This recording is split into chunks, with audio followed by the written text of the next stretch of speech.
Good afternoon, and thank you for joining me today. Congratulations to our honorees and a warm welcome to their families and guests. It is 2011. We stand in the vestibule of a new decade, which will be filled with challenges and opportunities, but especially opportunities. We welcome them with new resolve, with a strong faith in who we are and what we value, and with confidence for success. The first decade of this century has been a series of historic, life-altering events, from 9/11 to the economic meltdown, stubborn unemployment, issues of health care and immigration, and a changing political order at home and abroad. Creighton as an institution, and you as individuals, have had to mediate the impact of these events and trends as we plied our way across these past years. Admittedly, sometimes we stumbled, but we never lost our way, and our resolve never wavered.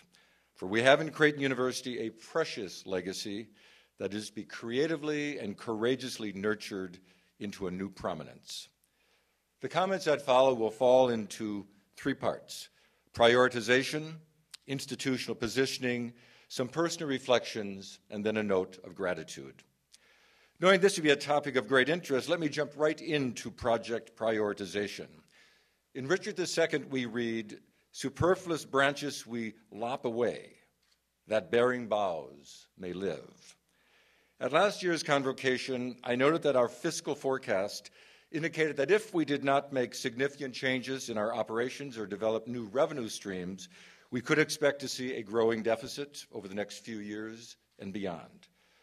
Progress is indeed being made, but in an environment of constrained revenue growth, an important source of resources is the reallocation of existing resources, and essential to that process is the evaluation of existing activities. Across-the-board cuts, while easy to mandate, do not distinguish between high and low priority activities. I suspect most everything we do can be linked to mission, but not everything is of equal importance to achieve that mission. The progress will not be quick or painless. I know there are concerns among faculty and staff as we evaluate our present programs, both academic and non-academic, but alas, it is an essential shift we must make to the pragmatic and the practical, the tactical and the necessary. It is a common observation that most institutions can no longer afford to be what they have become. While concentrating our efforts and resources on what we do well, and on those undertakings most central to our mission, another important goal of this process has been to help place Creighton in the strongest financial position possible as we focus on those we serve in our core programs: teaching, research, and patient care. Other efforts beyond prioritization, of course, will be needed to achieve these objectives. I think it's important to note that prioritization is not a panacea for all the institutional needs, but it can result in a greater focus, a release of previously misallocated funds for dedicating to higher priorities, and a new look at old paradigms that no longer make sense for Creighton. At this point, I want to thank all of you for your part in this process, from the departments to the deans to the vice presidents to the steering committee. It has not been an easy task, but as one member of the steering committee wrote to me, quote, "In an academic career spanning nearly 3 decades, this effort was one of the most engaging and gratifying processes in which I have ever been involved. It was a big C project." The committee delivered me their report on January 17th. They reviewed all 822 programs and placed them into 4 categories: maintain, enhance, restructure, eliminate. They also identified several critical issues that have cut across the university and impact the way we do our business. It is safe to say I have not been idle since that afternoon. Although it is early and some recommendations require more study, there are several actions I want to report this afternoon. The establishment of an Arts and Science Competitive Seed Grant Program to provide resources and incentive to expand scholarly activity. Develop a new budget model to better align budgets to strategic plans and priorities, to enhance incentives for fiscal prudence and strengthen accountability for meeting targets. develop a consistent policy for special compensation payments and stipends across the university. Our goal is to reduce spending in this area by $1 million annually, or by 25% for fiscal year 12.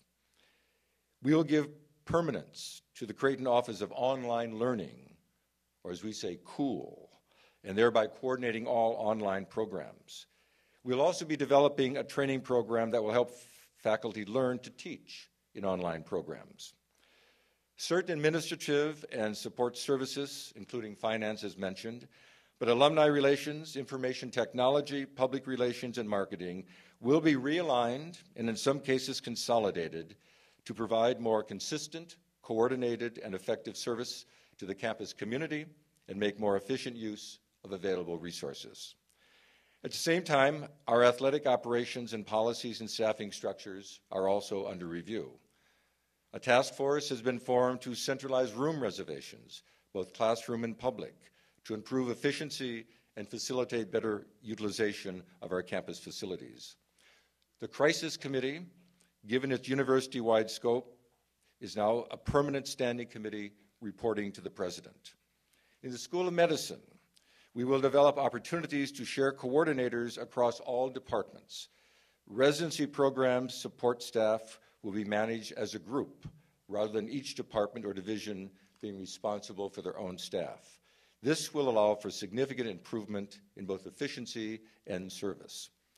All continuing education programs in health sciences, medicine, dentistry, pharmacy, and health professions, as well as nursing, will be consolidated and report to the Vice President for Health Sciences. I have also informed finally the Cabinet that I approve the phasing out of some 54 programs, most of which have no impact on budget or staffing. Of course, my friends, we are just in the early stages of moving Creighton to a more mission-focused, efficient, and fiscally responsible. But I assured I will provide frequent updates on our progress. It is my intention to have most of these decisions made by mid-March. When I look at the Creighton of today, I'm reminded of Robert Louis Stevenson's observation, "Do not judge each day by the harvest you reap, but by the seeds you have planted." To date, many seeds have been planted, and our harvest has indeed been abundant. But I truly believe, the best is yet to come. The seeds of the past decade are planted deep in the rich Nebraska soil and in the psyche, indeed the soul, of this university. The efforts of the past years were about infrastructure crafted for a purposeful future, infrastructure as building blocks to that future. Now, I interpret infrastructure in several different ways, and I choose but 5 examples. The most obvious infrastructure development is evident in campus expansion and facility enhancement. To be sure, there is an ongoing need for additional academic and faculty office space, as well as research and laboratory venues, but we have in place a physical footprint that has been transformational for the quality of life and learning on this campus. 2 examples. The junior-senior residence halls have dramatically altered the dynamic of undergraduate life on campus, as evidenced by the greater participation in student organizations and attendance at after-hour events. They have been the catalyst for neighborhood development, such as Midtown Crossing and the new Capitol Row apartments.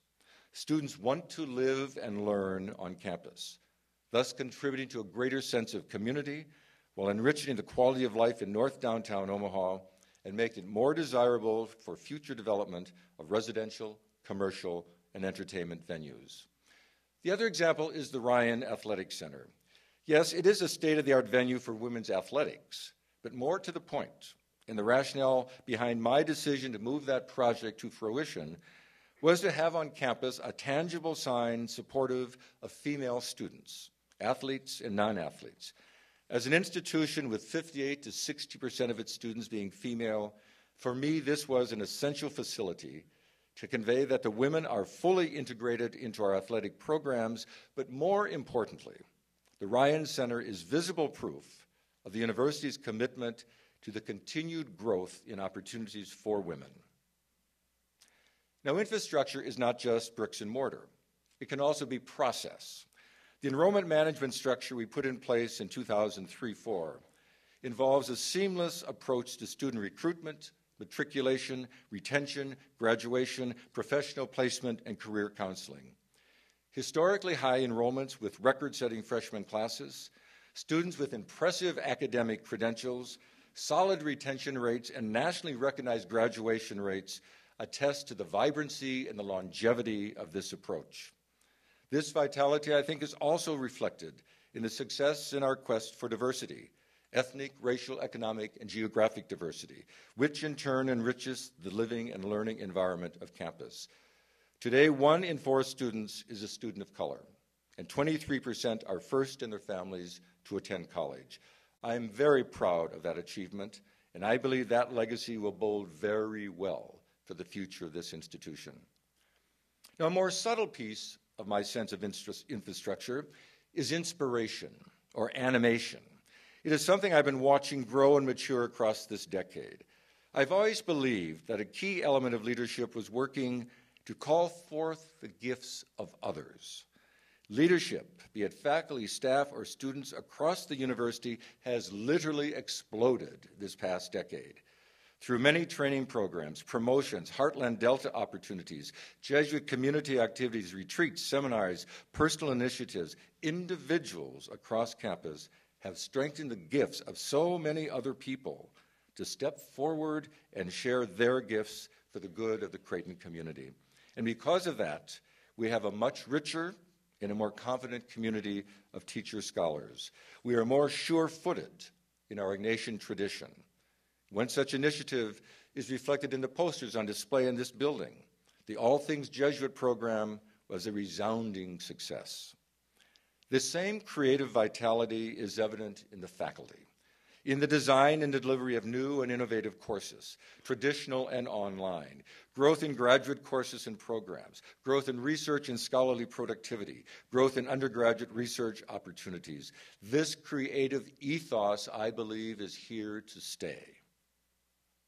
Now, to complement this creative spirit is a solid growth in our intentional Catholic and Jesuit mission and identity. This is infrastructure at the soul of the institution. Over the past decade, I have found it easy and rewarding to encourage our whole Creighton community to contribute to the mission. We have witnessed Jesuit and Catholic values growing in depth and breadth across the campus. This mission culture is no longer in the possession of a few eminent faculty, staff, administrators, or even the Jesuits. It clearly is outstanding in a number of areas, but our mission thrives campus-wide. In my conversations with Archbishop Lucas, I reference that Creighton is more intentionally Catholic than at any point in its history. Excordia Ecclesiae has made us more sensitive to our origins, our mission, and our responsibilities as a Catholic university. Academic freedom and the teachings of the Church will always exist in tension. We will strive, however, to make it a fruitful, creative, and life-giving tension. So I'm confident your ongoing commitment to our mission and identity will allow Creighton to continue to offer one of the finest Jesuit undergraduate, graduate, and professional educations in the country. And the last piece of infrastructure legacy that is in place is Creighton's persona in the Omaha community. While Creighton has been an intrinsic part of the Omaha landscape since 1878, some 133 years, it has not always claimed its rightful role in the life of the city. The timing a decade ago to invest in campus expansion in concert with the redevelopment of downtown Omaha and the riverfront expansion provided a fitting context for Creighton to play a more high-profile and engaged role in our community.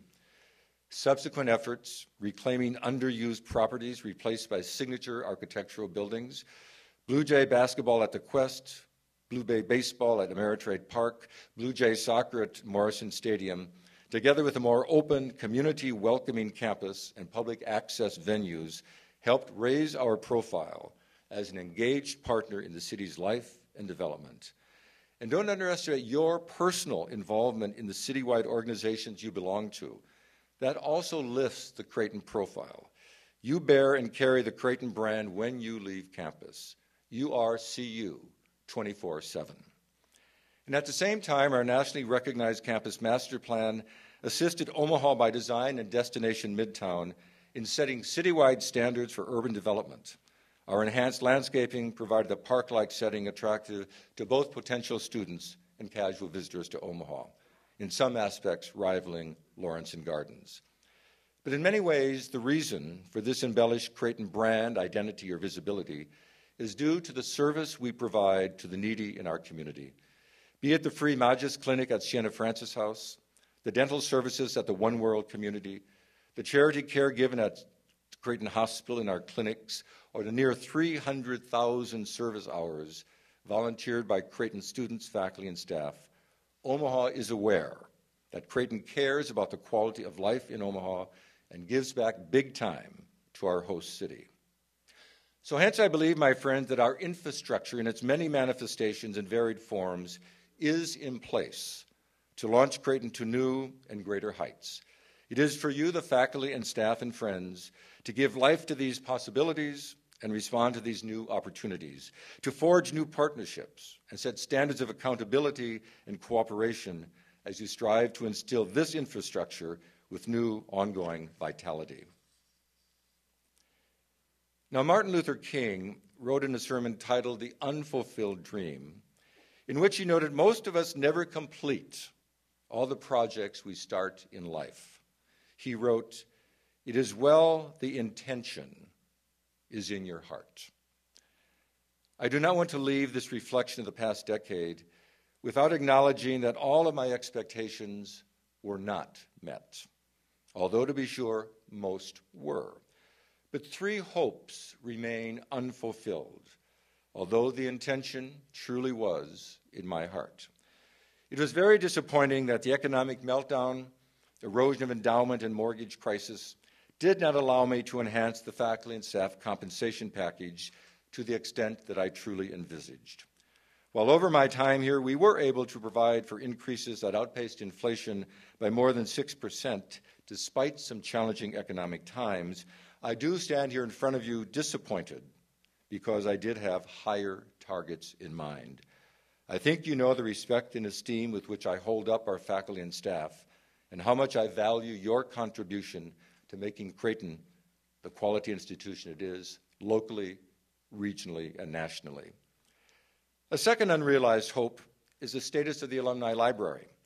As one who loves libraries and indeed served on the planning committee of the 1982 addition to the library, I was hopeful we could get beyond the cosmetic improvements and get into some serious renovations. While the faculty remains highly functional, it certainly is not dysfunctional, its greatest strength is library personnel and the service they provide. Yet on reflection, I view my library failure as serendipitous. By being unable to invest in brick, mortar, and hard copies, we did not tie up capital in what I believe to be an increasingly obsolete system, potentially freeing resources for investment in a digital world of today and tomorrow. As libraries are redefining themselves, how they are used, and how and who they serve, so perhaps this was more of a personal disappointment than an institutional one. Nonetheless, I have established a committee to study the future needs and directions of the Alumni Library. And a third unrealized hope has to do with collaboration. This is to say, the deconstruction of silos. We often emphasize our strongest assets, our rich heritage and distinctive characteristics as an institution that is modest in size, yet which provides easy access to quality liberal arts education, as well as professional and graduate education. There are many opportunities on this campus for collaborative programs across the schools and colleges that address social needs, have a mission focus, and meet the learning needs of our students. But we too often do not do that. We too often limit ourselves within an organizational structure that is focused on protecting our own resources and staying within our individual silos. I believe that the vitality of Creighton is dependent on our support of one another. We are at our best when we are working together. Academic affairs, health sciences, and support services are equal legs of that 3-legged stool that holds us up. Weakness is one, is weakness in all. So while disappointed in not achieving this integration of resources and programs, I know Creighton does have an opportunity, in part because of prioritization, to become more nimble and more receptive to change and to collaboration across the institution. Now, having settled my account of conscience with the past, let me now visit the present and say thank you to the Creighton community. Echoing Twelfth Night, quote, "I can no other answer make, but thanks and ever thanks." The most satisfying part of my life is to have been able to give a large part of myself to others, to this institution and to its people. No one person is Creighton University. No one effort is Creighton University. No one division or entity is Creighton University. We are a tapestry of many interwoven parts. Each thread plays a role in making the whole. So to the staff across the institution, I say thank you.